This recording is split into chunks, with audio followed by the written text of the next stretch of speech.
The president's first State of the Union in the books. Taxes, North Korea, roads, all big issues brought up in his address. But probably the largest, though, was immigration last night. He mentioned a plan to change the country's current immigration system. And immigration hitting home. Congressman Kevin Yoder and a local woman who came to the U.S. became a victim of a hate crime here was Yoder's special guest during the address last night. Sunayana Dumala's husband died in a shooting at Austin's Bar and Grill in Olathe. It has been labeled as a hate crime, and after her husband's death, she enlisted the help of Congressman Yoder to stay in this country. So this morning, 41 Action News anchor Krista Dubell is live because she accompanied her on the trip to the Capitol to meet in person with Congressman Yoder and to attend last night's State of the Union address. So Krista, good morning. Let's start by talking about how Sunayana's story has just exploded on social media.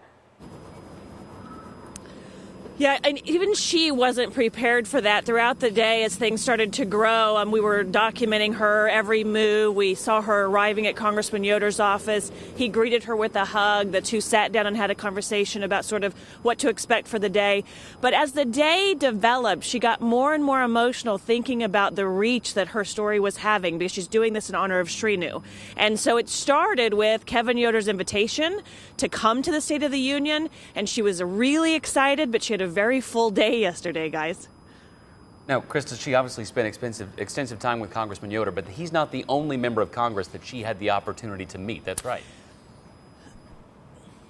That's right. So the way all of this is supposed to work is a politician has something they want to bring about change on. If they have someone willing to tell a personal story about it, they said that's like, makes all the difference. So he and his staff worked very hard to get her in front of people. So one of those people was a Democrat from Hawaii. She's Congressman Tulsi Gabbard. She is co-authoring a letter with Kevin Yoder to other members of leadership to try to help them understand the issues, especially for Indian immigrants who are coming here on high-skilled work visas, who are in the backlog for getting their permanent residency.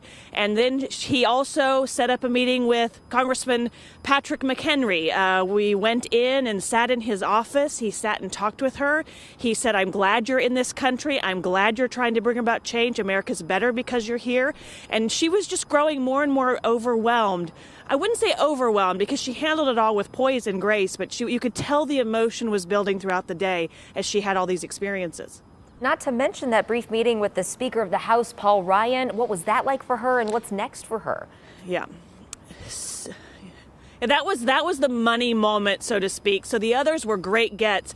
But to get a moment of time with Speaker Paul Ryan on the day of the State of the Union, they got 2 minutes. She said she genuinely felt like he knew who she was. He said he did.